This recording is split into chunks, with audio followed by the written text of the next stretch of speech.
A Copa não começa no primeiro jogo, ela começa antes, quando a rotina começa a mudar de cor, quando as conversas mudam de assunto, quando o calendário, as telas e as ruas começam a apontar para o mesmo lugar.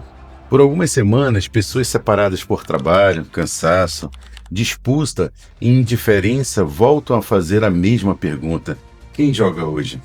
E sem perceber, uma sociedade cansada de ser multidão volta a experimentar como é sentir-se povo. Não porque os conflitos desapareceram, mas porque milhões de pessoas passam a respirar no mesmo ritmo de uma mesma expectativa.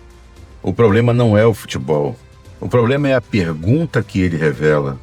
Por que uma sociedade tão dispersa precisa tanto de momentos em que possa sentir-se uma unidade? Nas sociedades antigas, o tempo não era apenas sequência de dias. O tempo desgastava a ordem, conflitos se acumulavam, promessas se quebravam e a comunidade perdia sua medida. Por isso existiam ritos de reinício. Não eram simples festas, eram tentativas de reconduzir a comunidade à origem, suspender o caos acumulado e reinscrever o grupo em um cosmos ordenado. Havia convocação, limiar entre o cotidiano e tempo excepcional, símbolos, prova, crise, queda, vitória, memória e retorno. O rito dizia: o mundo não é apenas a dispersão que você vive, existe uma ordem maior e a comunidade precisa voltar a medir-se por ela. A diferença decisiva é que a ordem não era fabricada pela multidão. A multidão era chamada a retornar a uma medida que a transcendia. Agora troque o templo pelo estádio. Troque a procissão pela multidão vestida das mesmas cores. Troque o símbolo sagrado pelo escudo.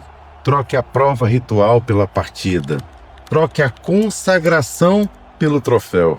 A forma não é idêntica, mas é estruturalmente reconhecível. A Copa separa um tempo do outro.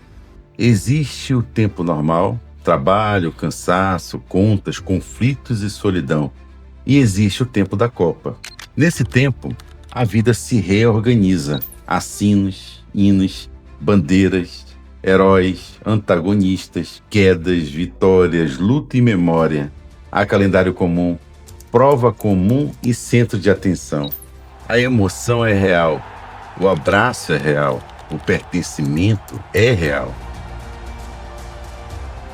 Mas aqui aparece a primeira distinção. Uma multidão sincronizada ainda não é uma comunidade. O mega evento moderno não pede que todos creiam na mesma religião. Ele não precisa disso. Basta que todos aceitem entrar na mesma cena. A abertura solene, os hinos, uniformes, câmeras, telões, contagens regressiva, narrativas heróicas e repetição de imagens transformam uma competição limitada em drama de significado ampliado. A dispersão não aparece, ela é administrada. A diferença não é eliminada, ela é enquadrada dentro de uma forma comum de participação. Essa forma faz a pessoa sentir que sua vida privada, por alguns instantes, foi ultrapassada por algo maior. O perigo começa quando a intensidade dessa sensação é tomada como prova de que uma ordem verdadeira já foi encontrada. É nesse momento que entram os símbolos, não apenas os símbolos das torcidas, entram também imagem de humanidade reunida, integração entre povos, futuro compartilhado, diversidade reconciliada, planeta conectado, paz, educação, inclusão e unidade. Essas mensagens não são intervenções externas colocadas sobre o evento. A FIFA apresenta a Copa como plataforma global de união e impacto social. Em 2026, as campanhas oficiais foram anunciadas para circular em telões e painéis dos estádios, associando o torneio à paz, educação, combate ao racismo e atividade física. A questão não é se essas causas são ruins. Não são. A questão é que o estádio não serve apenas para exibir uma partida, ele também se torna espaço de pedagogia pública. Uma multidão já reunida emocionalmente recebe imagens de como o mundo deve ser imaginado. E uma imagem repetida dentro de uma experiência intensa deixa de ser apenas uma ideia. Ela começa a se tornar familiar. O rito antigo buscava devolver a comunidade a uma ordem que ela não inventava. A ordem vinha antes da comunidade e julgava a comunidade. O rito moderno pode operar de outra maneira. Ele faz a multidão experimentar sua própria convergência organizada, como se essa convergência já fosse ordem.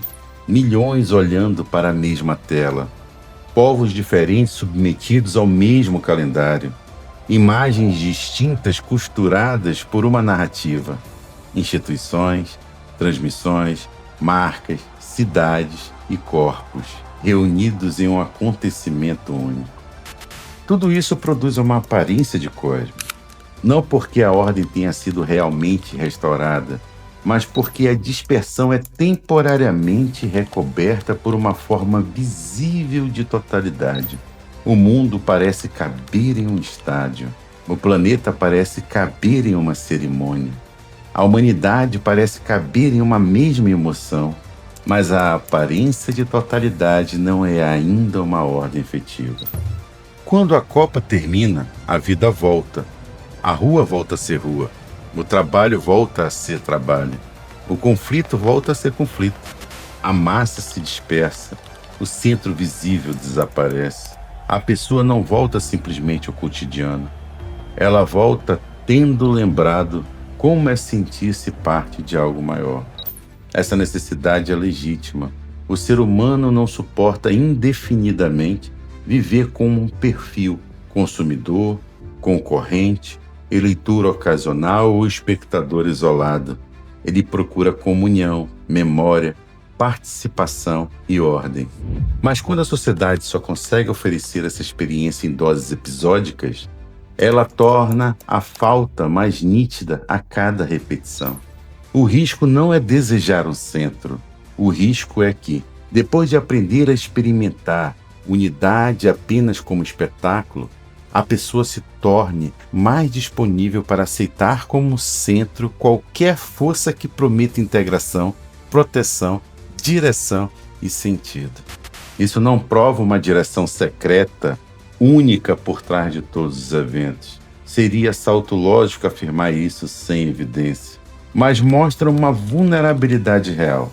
Uma população treinada a confundir intensidade com ordem pode tratar a capacidade de organizar os afetos como se fosse prova de autoridade legítima. A necessidade de pertencer não é um defeito. A necessidade de ordem não é um defeito. A necessidade de algo maior do que a vida individual não é um defeito. Mas pertencimento não é submissão. Unidade não é uniformização. Autoridade não é força. Comunhão não é audiência. E um centro não é legítimo apenas porque consegue reunir uma multidão. Uma ordem cristã não começa quando as massas se emocionam juntas. Ela começa quando a comunidade recebe uma medida que nenhuma massa pode produzir por si: verdade, bem, justiça, responsabilidade e finalidade que limita o poder de quem quer ocupar o centro. Na forma neopagã moderna, a fonte da ordem é deslocada, a multidão organizada, a imagem global, a experiência intensa e a integração técnica passam a parecer suficientes para produzir sentido. Mas nenhuma quantidade de luzes, telas, hinos ou sincronização resolve a pergunta que importa: quem julga o centro? Na próxima vez que a Copa começar, não olhe apenas para o jogo. Olhe para a convocação, para o tempo excepcional, para os símbolos, para a multidão, para as mensagens que entram quando as pessoas estão mais abertas a sentir que pertencem a algo maior. E quando as luzes se apagarem, observe o que permanece.